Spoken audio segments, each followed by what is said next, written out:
Fred Schruers, I'm so thrilled to have you come hang out and chat today.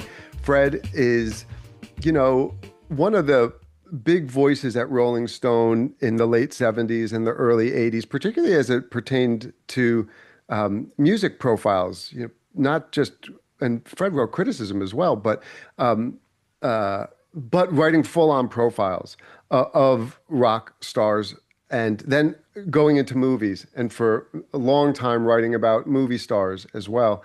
And in 2014, Fred wrote the Billy Joel, The Definitive Biography. Is that the title of it, Fred?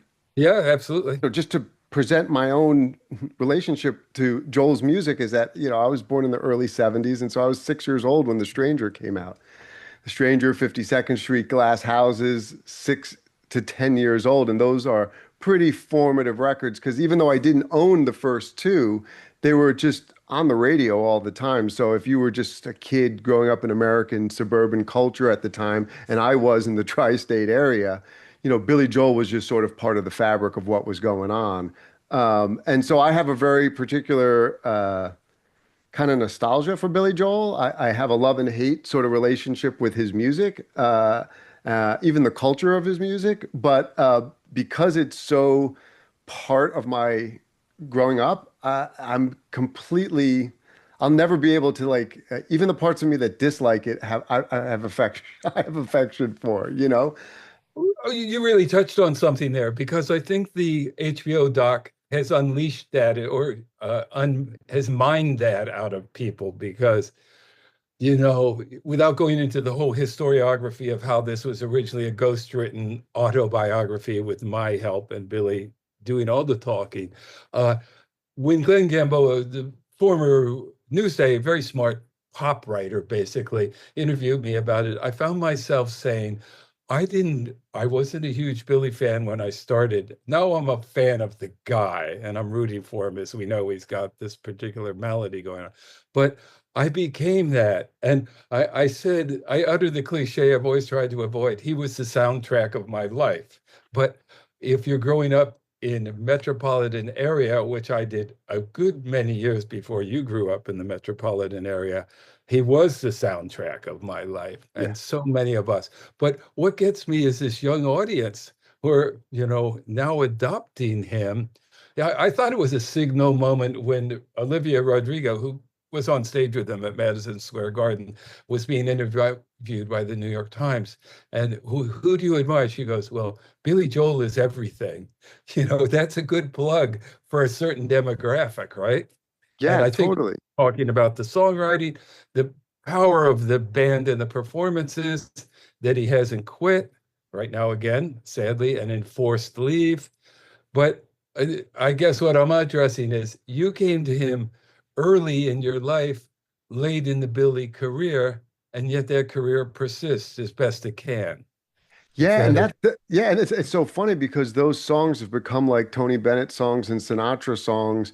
In that, I mean, like New York State of Mind wasn't a hit record or anything like that when it came out, but now it's something that it's a standard, right? I mean, wouldn't you say that's even a? yeah? I remember there are the inevitable backstage with Billy stories, but we were wandering through the bowels of Madison Square Garden, and there's Alicia Keys. She's going to sing it with him, right?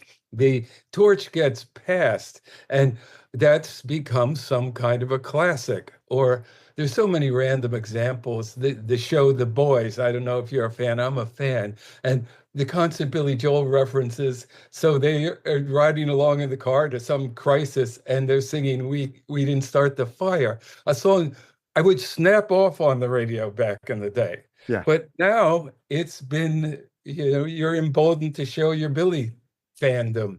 So I root for him. If you've met him and had to do business with him and had to do some crucial business that didn't go well for a while because of outside forces, and seeing how he soldiered through that and dragged you along with him out of the foxhole as you bled there with the book trying to get canceled, then that develops a different kind of loyalty. Yep. So Yep. that So now, Fred, really address the music per se, but what's your age difference between the two of you, between you and Joel? almost nothing. So this is where I have to confess online in on Alex Belth's podcast that I hit 76 in June. Billy hit 76 on May 9th. Yep. So how close is that? Bruce Springsteen will hit 76 September, mid-September. So watching them coalesce was interesting. And of course, if you're talking Metro New York, what Bruce said he says, here comes the summit meeting, New Jersey meets New York, New York standing in for Long Island. So it's just a funny, having done, extensive reporting and writing about Bruce. Maybe my favorite story I ever did was Bruce playing Philly at the end of me being on tour for 10 cities. John Lennon is shot. My story had been handed in that day. And we all sit in the meeting and go, well, Fred's got to go to Philadelphia and see what the hell Bruce does with this. And what he did was really, and if you already like Bruce performing, that to me was like peak Bruce, and it was peak rock and roll. Uh, What did he do, Fred? What did he do that night? well, he came up and just said a few words. He had the Esquire, his kind of knockoff guitar, and he's sort of strumming that. And he said, there are some things that come to us, I'm paraphrasing horribly, come to us in our lives that are almost unbearable to live with. And it's really hard to come out here tonight, but it's just what we got to do. And then I thought, oh, how long is this speech going to go? And he just kind of looks over, looks at Steve, hang some power chord, and we're off to one of the most amazing concerts. I've never seen anything like what Bruce did that night. I've never seen a physical being exert himself like that. And just the crowd, everybody standing most of the time, the whole spectrum was shaking. Anyhow, it's to cut to some Billy stuff when they Well, hang on a second. Let me just cut in for a quick second. So, like, if you're the same age as these guys, and you're from Jersey, were you, even if you weren't a Billy guy early on, were you on like Team Bruce like pretty early on, or not so much? from the get-go. You know how when Milt Chamberlain scored 100 points in Hershey, PA, and Yeah. everyone you ever met was there? Yeah. Everyone you ever met saw him play the bottom line in 1975. Oh, you did? Oh, sure you did. And you were at Woodstock too. And but yeah, I was at the bottom line. I He did the searches when you walk in the room. I happened to be sitting with Southside Johnny, had a couple people randomly at the bottom line. I don't know how to quite admit this, but the slam of the band when he lit into that Searcher song, I just hit my knees on the floor of the grubby carpet of the bottom line. It just staggered me. Yeah. So yeah, I'm all in for Bruce all day. I haven't gone and listened to 175 or whatever the new drop is, Yeah. but yeah, I was there to answer your question in that long-winded way. Yeah, I was there early on and way into it. So then, were you aware of those early Billy records? I mean, Piano Man, Captain Jack, was that any part Really of? not. No, I think the first one, well, funny you bring up Captain Jack. My sister, and 2 years older than me, and her husband, they were living in New York. I was staying in their apartment.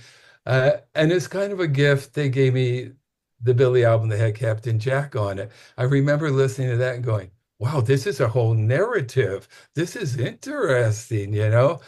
He's talking about masturbation. Are they even allowed to do that? But yeah, but I was an awareness. I had to wait for the radio to catch up with him, which of course then it was only just started. I think Captain Jack, you bring up a pertinent historical point. I think it was Ed Skokie, the famous Philly DJ, who started playing him That's on the right. Big Philly radio station. Yeah. And that's when you see a picture of Billy and Janice, Ian, and Bruce backstage someplace. Yeah. They were all in the kind of artistic or at least popularity state of infancy. Yeah. So to answer your question, yeah, it came to me gradually, hit by hit. In fact, could you sort of set a context of like just musically where, because in the documentary, he of course talks about not only later on his relationship and performing with Elton John, but being compared to him invariably critically as being a piano playing singer as well, although Billy was writing the lyrics as well to his songs. But what are and we know about, him going to the West Coast and not really being part of the troubadour scene of Jackson Brown and the Eagles and Linda Ronstadt and James Taylor exactly. But who are the other people around in the 70s? Is it like Jim Croce? Is it like these sort of I guess like maybe Randy Newman Harry being, Chapin, you yeah. know, yeah, who, very Long Island, died on Long Island, did he not? A Yep. car wreck. Jim Croce, yes. Gordon Lightfoot, if you want to look at those kind of balladeers, the wreck of the Edmund Fitzgerald, Jim Croce told, he was more like an observational, not a comic, observational tragedian, and, had a musical gift. But Billy always had a melody for what he was thinking. And he would come up with the melody and then he'd squeeze some words onto the page painfully. He never really trusted his own songwriting. An exercise we used to do when doing the book would be we'd look at every song in the catalog and I get him to give me a letter grade A through, we're not going below D, obviously. Was that song worthy of being on that album? Was that worthy of being in the sort of Billy pantheon? Not that he looks at himself from that distance, Yeah. but yeah. So he has a very strong sense of what's worked in his catalog. But as a New Yorker headline said when Nick Baumgarten did his piece, Billy Joel, the 33 hit wonder. The sheer persistence of the hit making, which is, I sort of ran us into the ditch from what you were just asking, but that was Jackson Brown when Billy's California era became a thing. I couldn't name them right now, but I heard it just last week. I said, oh, that is so Jackson, or that is so James.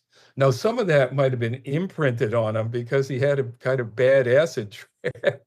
And it makes me laugh. He said he's listening to Jackson, especially James Taylor. He says, come on, James, you got this. You can get me through this. So he has that fondness, and that was another Columbia act back in the day. Yeah. But the one thing that seems interesting about Billy compared to Bruce Springsteen or to even the guys on the West Coast, there's not a lot of country and there's not a lot of folk in Billy, but you hear the American songbook in Billy. Speaking of Yeah, melody, yeah. This is an arcane reference, and yet it's one of his favorites. Robert Burns, the great Scottish, you call him poet, call him a lyricist even. So he liked, it gets grandiose to start talking about Stephen Foster and stuff, but those are songbooks essentially. And he always wanted a songbook. And that drove his artistry, so to speak. So I think that's a real perception. He sees it all as a panoply of feelings and musical progression. That's why, just to go random, An Innocent Man was kind of an exciting byway to take. Who wouldn't go a little crazy when suddenly your girlfriend is Christy Brinkley?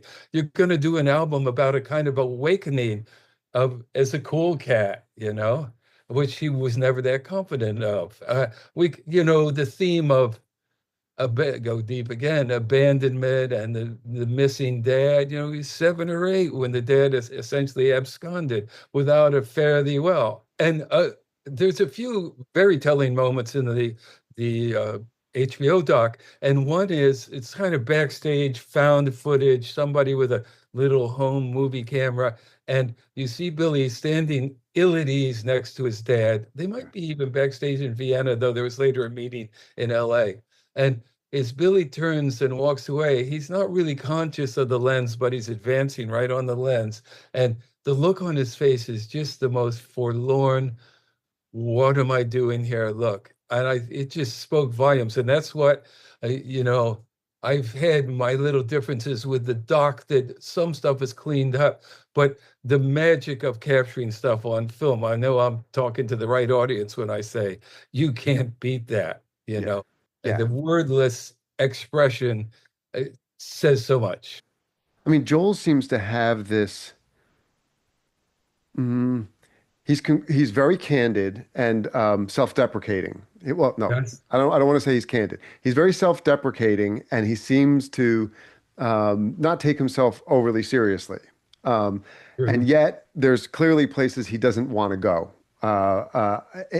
And so even sometimes when he drops things that were incredibly like intimate, it's almost like it was offhand. He has that one story where he talks about playing Beethoven sonatas, and his dad, and then he started doing like some sort. He was sort of horsing around and doing like a ragtime thing with it, and his dad knocked him on the side of the head. And he was telling it as sort of one of these like, oh, back in the old days. No, he's like, no, he knocked him out. He knocked him unconscious. So it's like Billy tells it in sort of one of these like it's like oh it's not the little rascals sort of a funny story but it's like yeah no like dude your dad just knocked you out like like that's fucked up and like so were there more things of that sort of nature that you learned about what he experienced? Well, certainly the relationship with the mom, who, without knowing what the manual of psychiatric disorders was, she was Yeah. at the least very deeply depressed Yes. and very variable in her. I don't go around diagnosing people, so I don't know if I've ever seen a name put to it, but the old term was manic depressive. I don't want to say bipolar because I don't want to play with terminology that I'm not really knowledgeable about. That said, Laura, the song Laura is a long, sad complaint. You put that on a pop record album, how she knows how to push his buttons and stuff. At the same time, the other face of that, Rosalinda's Eyes, of course, her name was Rosalind, but Rosalinda's Eyes tried to take some kind of call it Cuban melodies, kind of signatures of that kind of music, and make. He said that's what my dad should have sung to my mom. The dad, of course, and this is a whole rabbit hole, having had to flee Nazi Germany with his parents, having their ship diverted because the U.S. had a limit on how many refugees they would take, ending up in Cuba. His son, his dad, Helmut, later Howard, his son going to the same college is Fidel Castro. So there's that whole Cuban history. And the dad then went over and was present for the liberation, if that's the word, of some Nazi concentration camp. So there's a lot of trauma in the dad, Yeah. too. Yeah. Um, and that got communicated to the next generation. Um, and so Billy grew up in the midst of all that. Something I don't even want to uncork this old dark trunk, but his sister Judy, who appears in the doc, she was not his mom's, that's not his Rosalind's birth daughter. Mhm. That's her sister offspring. And the sister committed suicide, and Judy came to live with the family. So you don't have the happiest, there's near poverty in Hicksville, Long Island. When JFK got shot, they had to trundle down the street and pay rental in matter of change to get a TV back home, roll it down on the thing. So there was lack of money, there was lack of a stable father. There was some kindness around them in the females, but his mom was also had a real ambivalence about what he was doing. There's a great letter from the mom. I think I quoted the whole thing in the biography, how much it meant to her to watch him develop musically. So, as much as the dad would cuff him in that brutal way you described, the mom would say, "You keep at it, and we're going to make sure you have a piano, no matter how old and funky." So, the whole lot of 33 hits and more came out of that funky old piano. And Fred, there's um fuck, I just lost my train of thought completely. Oh, The no, no, no, family. no, I'm sorry. I've heard him say, that, his piano playing technique isn't great, and he stopped, that he at one point was taking lessons, and he certainly knew how to read music, but he stopped learning how to read music at a certain point. But he's starting to play out, he's starting to play. And so his mom is encouraging him in this thing, and so he's clearly already he's already the piano man in a way. I mean, it's the thing that's sort of saving him. It's a and so isn't he just starting his professional life basically as a teenager? There's a picture I think it's in my book, and it's also in the film of him he sort of turned away from the camera. He's at an upright piano in some obvious school setting, and he was already doing, in effect, a recital for music class or something. And then he's just about 14, I think, when he started to be in little bands with that succession of weird bands, not so weird, would-be pop bands, who ended up becoming Attila, which ushers in the whole second act of Billy's late childhood, because he's had multiple lives in his way, but that was one of them. So yes, he was so imbued with music, Was he and listening to Tom Lehrer? Was he listening to Tom Lehrer as a kid? I can't imagine he missed it, right? The Right. college kids heard all of that. And when Tom Lehrer recently died, my boomer friends all piled in and saying, we're still cool, even though, outside of a small circle of friends, all those songs, but pretty soon I shifted over to Phil Oakes, who was a little tougher, and more political. The Marines have landed on the shores of Santo Domingo. Yeah. Songs like that to some degree radicalized people like me who were under threat of the draft had my number not become high enough. Yeah. So, and those are the people who didn't have that education or didn't have the resistance to going and, go and kill the yellow man, to quote Bruce. Those people ended up talking to Billy in late night drinking and God knows what sessions. And that's how Goodnight Saigon comes about. Right. Right. Yeah. It was funny to me because growing up in like the suburbs, when by the time I'm in middle school, high school, I had friends who had really been into Billy Joel like their whole lives. They had the albums, and so we Yeah. used to refer to, the song "The Angry Young Man" like kind of ironically towards each other. If somebody was like in a spaz out or you were Yeah, winding it's kind somebody of up, funny. right? You call them the angry young man, right? But there was a sort of part of the joke about it was is that you were just sort of an empty angry guy or a blank angry guy. It wasn't like, it's like if you start listening to Dylan, okay, you're like you feel political anger. If then like of course our era, you get to like Jello Biafra, Dead Kennedy, like so Yeah. like some of the anger of certain or like even the Sex Pistols or something like you're getting that the anger that has something to do with something bigger.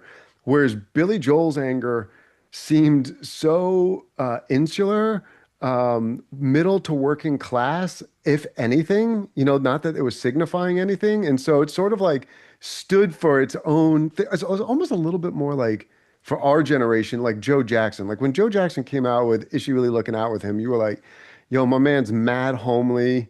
Of course he wrote this record. Like we could all identify with, with Joe Jackson or Billy Joel. He has like a bug-eyed looking dude, like yeah, like he eventually like got over, he became a big pop star, but you always got a sense that he was sort of self-hating in a way that was relatable.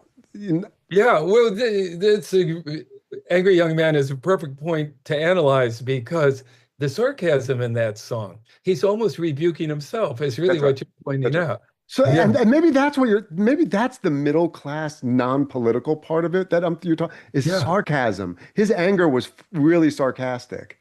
Oh, absolutely so. And moving out, because that Yeah, is a that's complete right. diatribe against the middle class existence.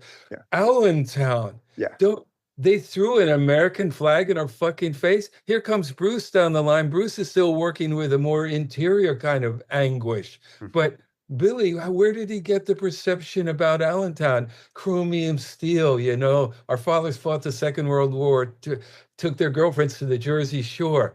He hated, heck and sick.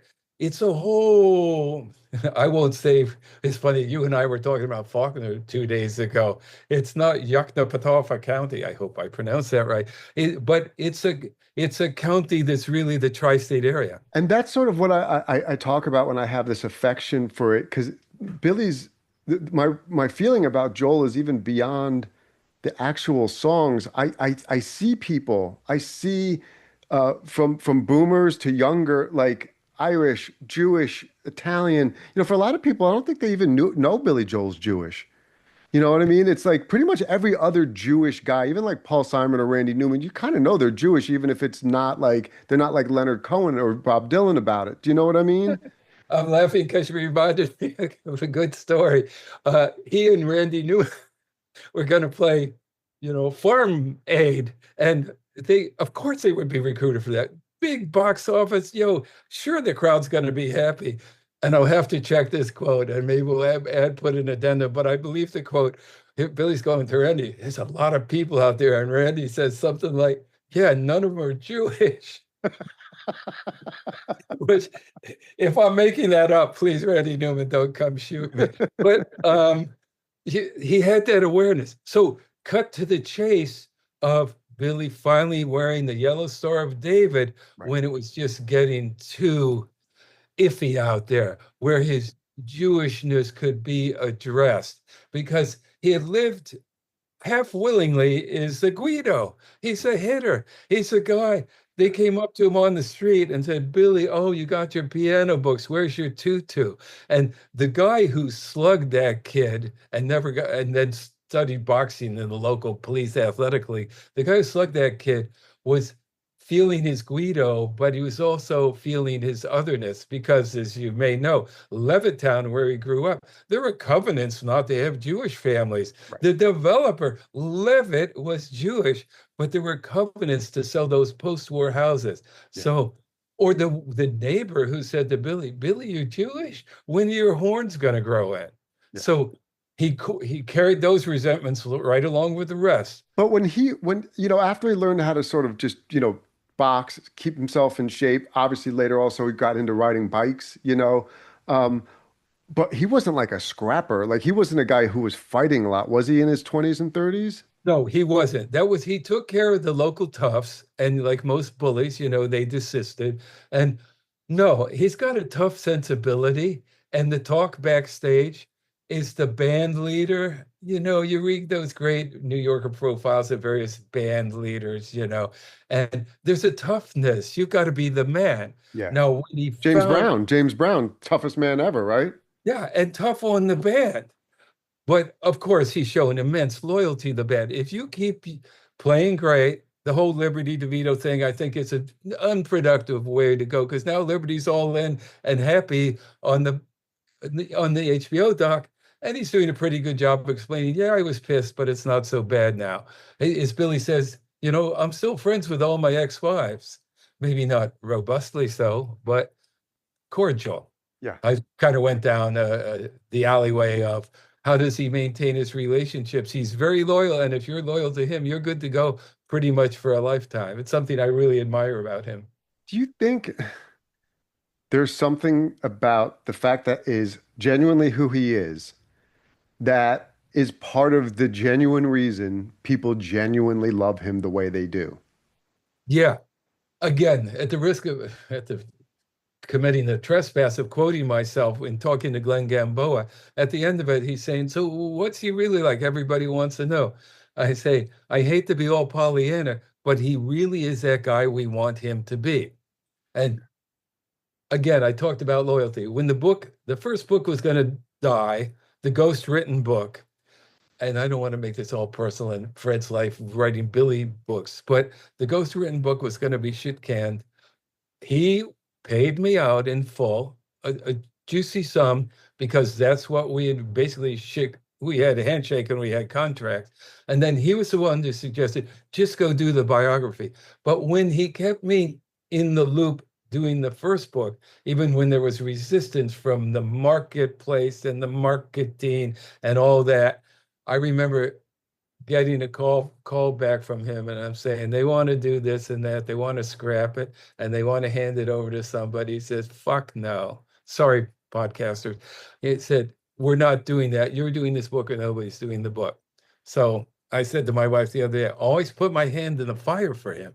Yeah, totally. He stuck by me. Totally. That's interesting. And it's interesting to see, in the documentary, how sometimes that loyalty, might have gotten him into trouble. For instance, Sure. after his first wife kind of is involved in running his career and then steps aside and her brother takes over and it becomes it becomes a real shanda. I mean, it's like a total disaster. Total disaster. As Elizabeth was good enough to, well, kind of admitted in the doc, I didn't want him to be with Frank, but if you read in detail in the biography, she kind of abandoned ship, and now Frank has stepped in as manager. Yeah. And that was a huge disaster and monetarily a disaster. Who said this to me? Uh, oh, this is Danny Korchmar quoting Keith Richards about Billy. He says, you know, Keith is the nicest possible guy in the world, right up until you start fucking with him. And that's Billy, you know. Uh, Mm. he has a quick trigger in this sense. One time we were in the laundry room at his place in Sag Harbor, and somebody had started a big load of laundry, and the moisture hit the alarm. And one thing I remember is how fast two fire trucks were there, but it's a small town. But he looks up at the alarm and shrieking at us. We're trying to talk. He leapt up, and he's only 5'8", and smashed the alarm out of the ceiling. And he thought nothing of doing that. Of course, money is no object, but that happened. And the next thing I know, there's three guys in blue uniforms, you know, Yeah. ready to save Billy's house. One thing I thought was interesting in the movie, in the documentary, is they definitely talk about his temper, but there's not like any footage of him really throwing a tantrum. You know, Well, interesting. There's some modularization, and with your literary chops, you will correct my pronunciation of that word, where something is overly refined into yeah, happy face. yeah, Well, we all in Russia, they were lighting the crowd. You that's right. maybe that footage. You could quickly see it on YouTube. Don't light my crowd. Right. Don't. That's the Second thing, but time, it's almost like that's the one, and that's the only one you ever hear of. And you know, you don't hear about him temper tantrums like, you know, all the, you no. know, you sort of like infer it, you know, that the anger's there, but you don't really see other evidence of it per se. Yeah. Oh, a little thing. Tommy Burns, the guitarist, is enormously smart and entertaining guy. And as Danny Korchmar said, a really versatile player and a great guy. One of the guys who was welcoming when I first started weaseling around the band. And when they were in Berlin, pretty early on in Tommy's tenure, he was recruited by Brian Ruggles, the sound guy. And again, great player, but they all got completely trashed in Berlin. And he smashed a hotel room door. They don't stay in cheap hotels, even then. And so I think the bill was going to be about $5,000 US. And the boss wants to see it. Tommy described all this. He goes down, and Billy says to him, you get just one like that. See you later. That's it. That was the lecture. Yeah. So, yeah. So cool. Now, Fred, I want to talk about The Stranger, because it seems like the records, more to the point, I want to talk about Phil Ramone and what Phil Ramone brought sonically to Billy Joel. Because after I saw the documentary, I was like, oh, you know, let me do sort of like go on Spotify and listen to these records, you know. And obviously that first record, Cold Spring Harbor, is it the one that's Yeah, sped the up? one that already mastered. Yeah, the one that sounds like a Chipmunks record, and you're like, you don't really hear it until he says it, then you can't unhear it, you know. So I'm listening to the first few albums, and then you listen to The Stranger, and you're like, holy shit, this is the first record that sounds fucking great. Yes. And It just what a sounds great. good I mean, the time whole to fucking arrive. record's, huh? What a good time for it to arrive. In a Totally. way, it is Nebraska, because very different, because Bruce dove deep in the dark heart of a dream, as his line. Well, Billy dove into the dark heart of what is our real persona we're presenting to the world. The entertainer just barely touches on the depths of The Stranger as a song, you Yeah, know. yeah, And musically, to your point, yeah, it's going to be exquisitely recorded. And they took the time to refine the songs as pieces of written, both lyrically and musically. And just Phil Ramone was a very experienced studio cat, and he knew who could play, and he knew when to deploy them and when not. And you know, when I think about it, I kind of wish I had more pages about The Stranger. Plug. Um, was Stiletto on The Stranger? I'm pretty sure it is. She says she needs affection while she searches for the vein. This could bring us to Elizabeth discussion. She's so good with her stiletto, you don't really mind the pain.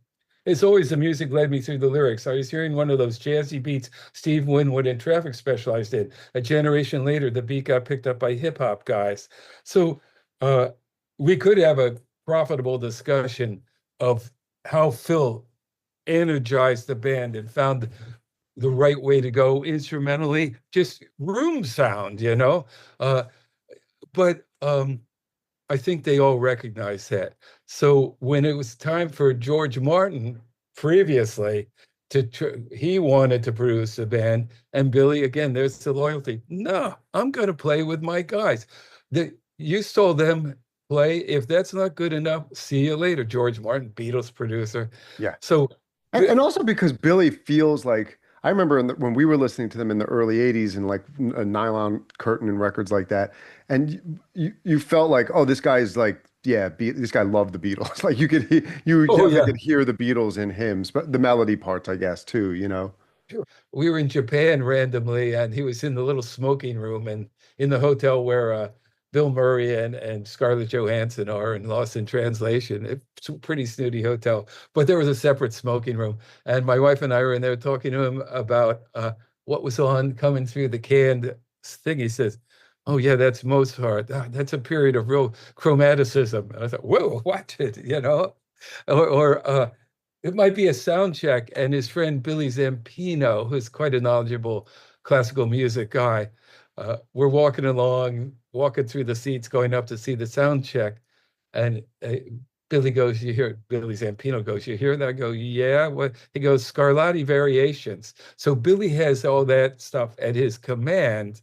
Um, he just thinks he's not a great pianist, and even less so since he broke his thumb in the motorcycle accident. So the flapper, the last part of the left hand, can't really plonk onto the notes as he once would have liked, but Yeah.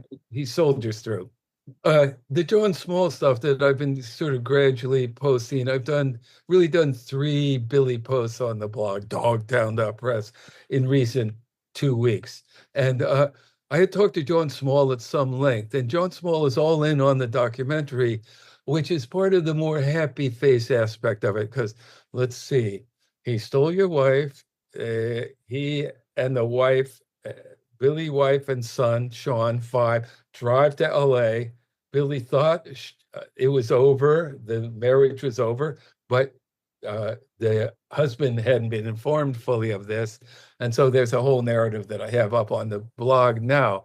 But now everybody's just happy and it's all good. But I think some of those things don't really go all the way away. And the family disruptions are not emphasized. You can't emphasize everything 5.5 or so hours. You can't. That's right. That's right. And one thing that he's always seemed to be is that's appealing about him, whether you even like his music or not, is that sense of he's self-deprecating. I was listening to a town hall he did with Stern 2014, and he sort of made this offhand comment about how he was never hip. He was an unhip.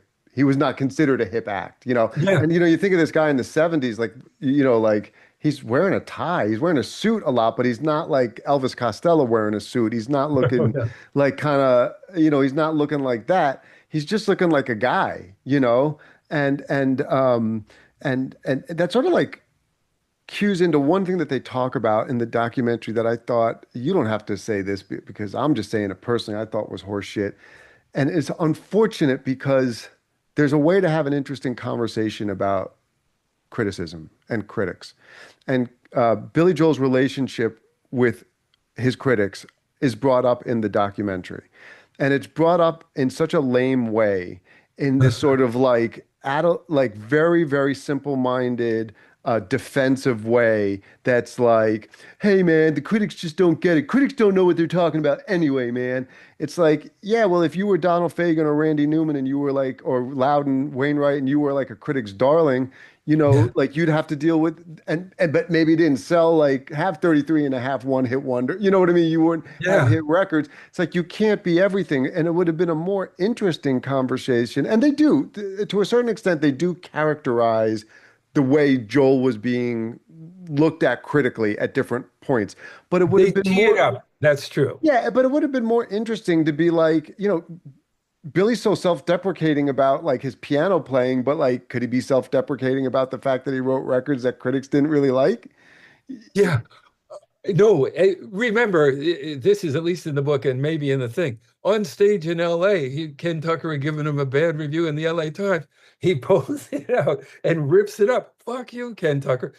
I think John Rockwell always treated him well. I think Stephen Holden got the fuck you treatment. Later was a Billy aficionado, you know.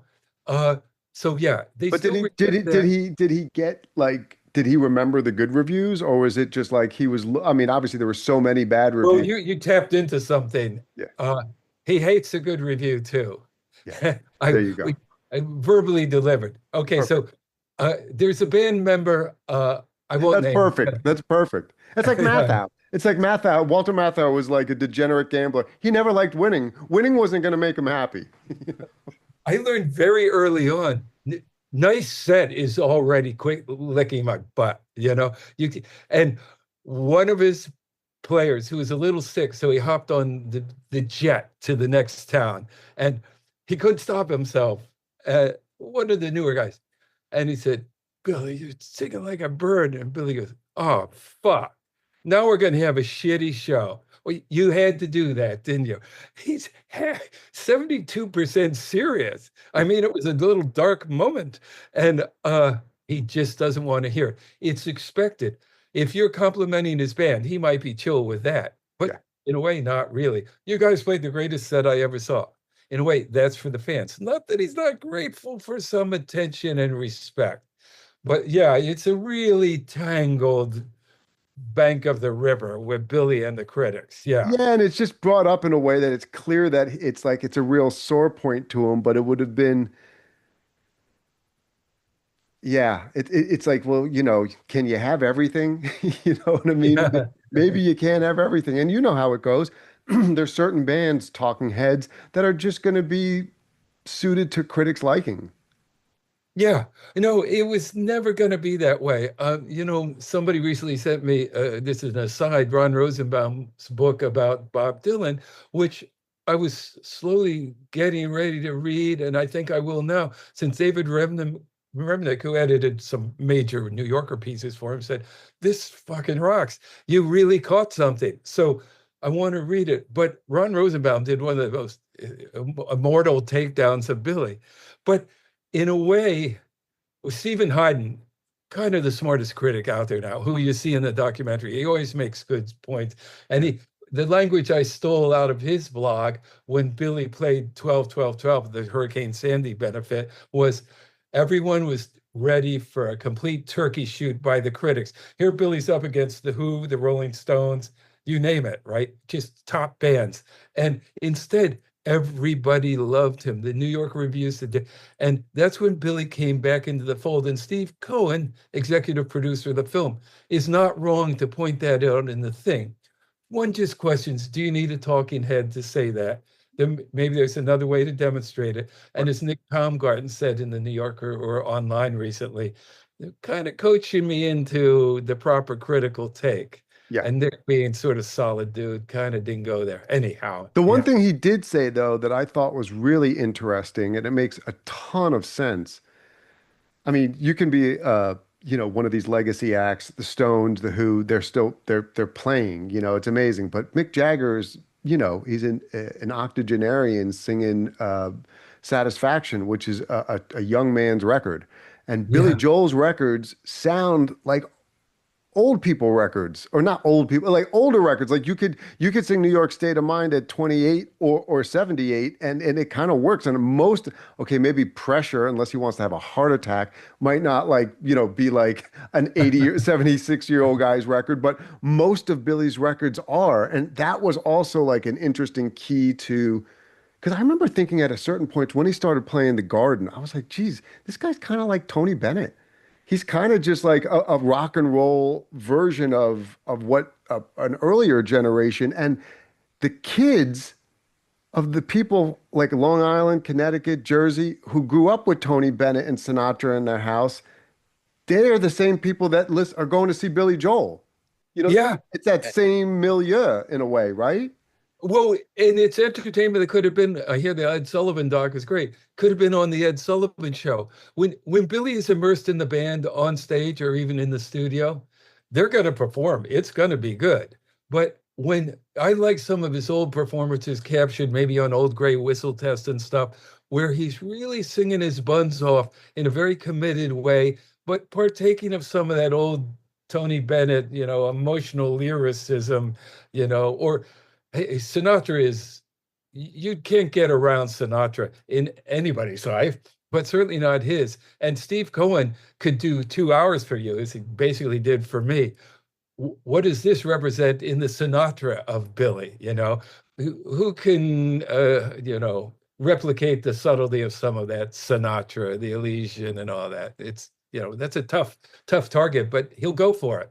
And Fred, I know Joel is now like, recently has had some health problems, but besides that, I don't know enough about musicians or how this works. But I remember reading some time ago about Neil Peart, and at a certain point, hit the drummer for Rush and saying that, well, no, I have to retire because I can't physically do this anymore. And they Yeah, maybe had, particularly physically challenged. You talk about Bruce Springsteen, a guy that just like as a performer left everything out there. But absolutely. with Joel, who not only physically playing a piano, but his voice, which was quite beautiful, I guess, in his on those recorded records. Um, Yeah.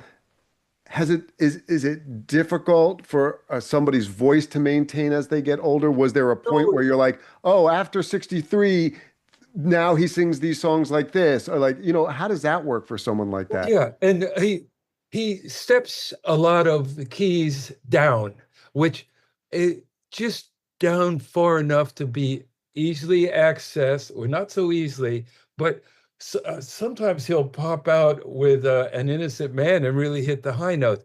But when you look on stage, you see Mike Del Giudice.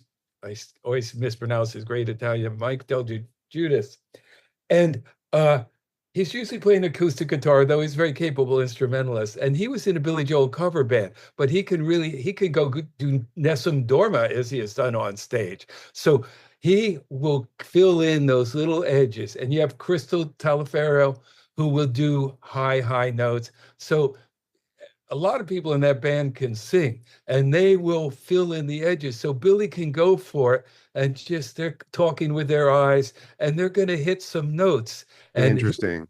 yeah, so again, it's that sheer musical adaptability, knowledgeability, and fucking chops. One of the byproducts of the length of the documentary was to give me a real impression of the hardship in all realms, psychologically, physically, emotionally, of a show business career that lasts 4 or 5 decades. Yeah. And being on the road and being a performer. And of course, like the guy is fabulously wealthy and he's more successful than most have ever been who have ever done it.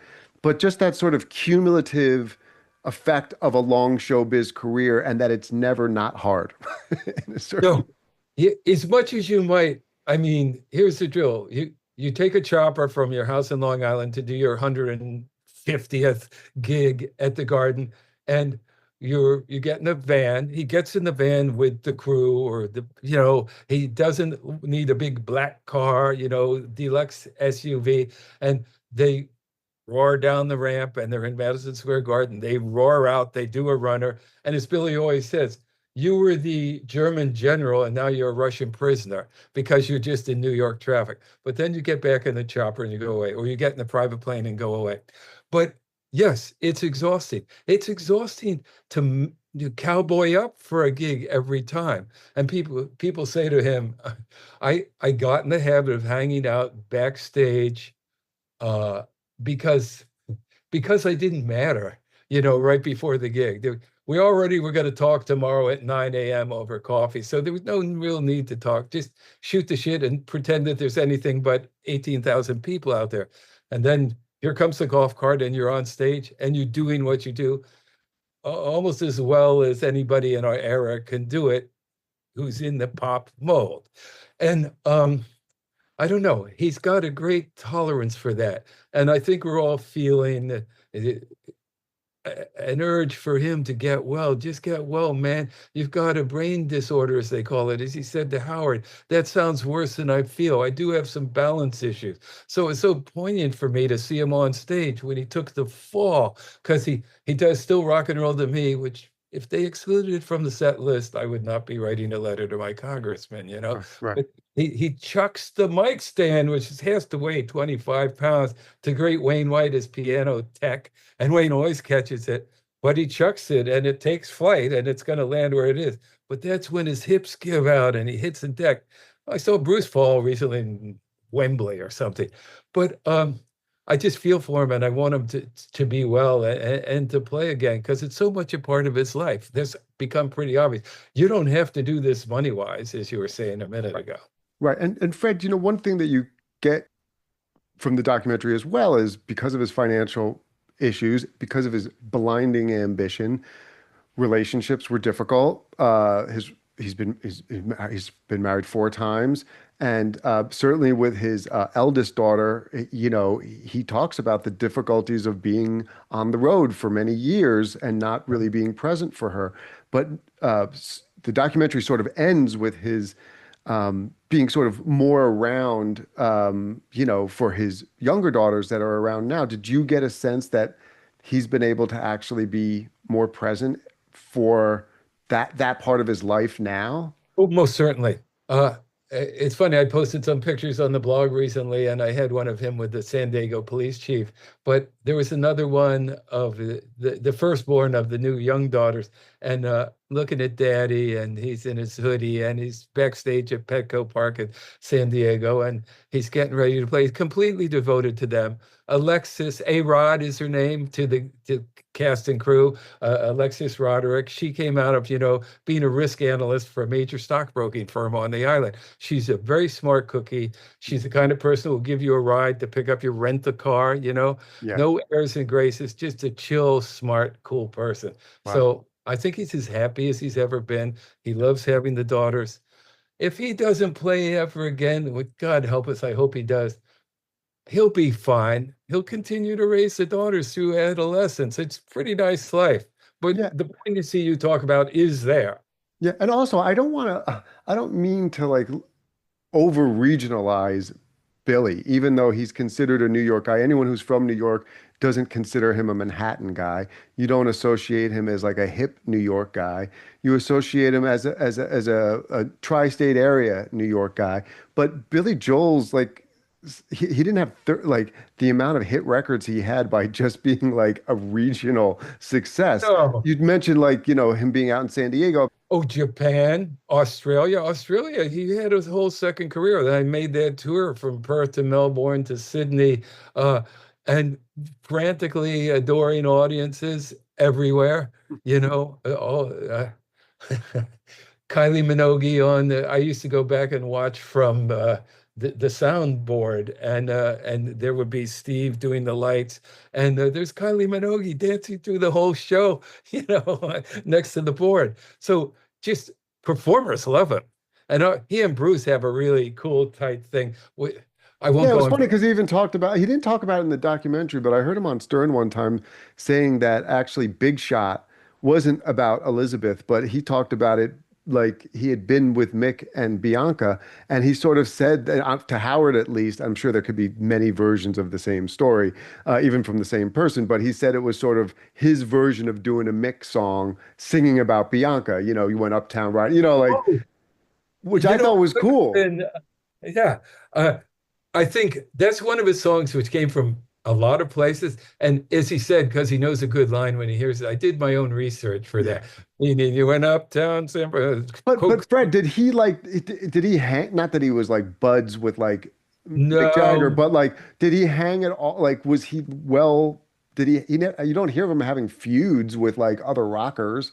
except Elton, which to Right. me, in a But way, that it's was a all. personal thing. First of all, that he was compared to him for many years critically, and then like later they played together, and Elton said some things publicly that Billy took exception to. So that was like a particular incident. Yeah, But they had to fight in public, and now they're probably cool, though Elton did not appear in the doc. I saw that. Yeah, I noticed that.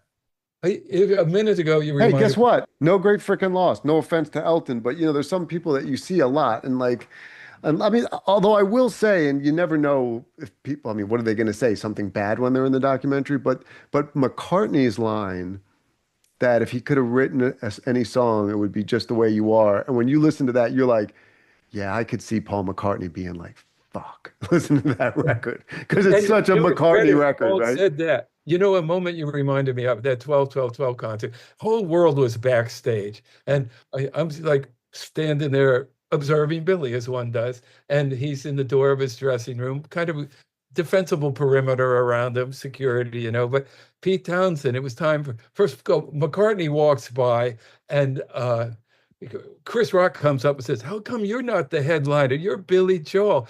And he goes, "Yeah, but that's a Beatle." And here comes Paul walking along, they're singing "Hey, Hey, We're the Monkees." And Townsend comes by just after his set, I guess. So Billy hasn't played yet. And they catch each other's eye.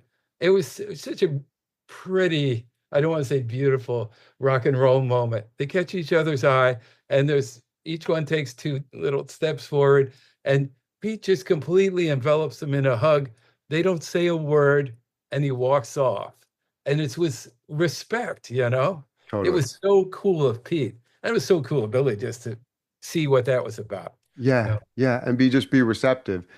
Yeah. So Fred, any parting words, any final words about Billy that you feel like because I don't know, everybody's talking about the Billy Joel documentary, but people who have seen it have sort of been moved by it and really felt something about Joel, in general that they might not have previously. Oh, I think they do. And certainly there were moments that hit me. I said, "Oh, I wish I'd known more about that," or Yeah. something. Yeah. I, I, but you know, if you think about the last 30 or so seconds of the documentary, the very last thing he says, "I'm going to read you something that is basically verbatim repeated by Billy in the documentary." It's only one sentence, three sentences. "I'm assuming some of my music will survive, either as I recorded it or in some other form. I don't look to that as a consolation, though. For me, I see it as a justification for my having existed in the first place. You've created something and you've had an impact on your time. I don't know why that is so important to me, but it is." To me, that sums up a lot about Billy. And Yeah. bravo Yeah. to him for still doing it.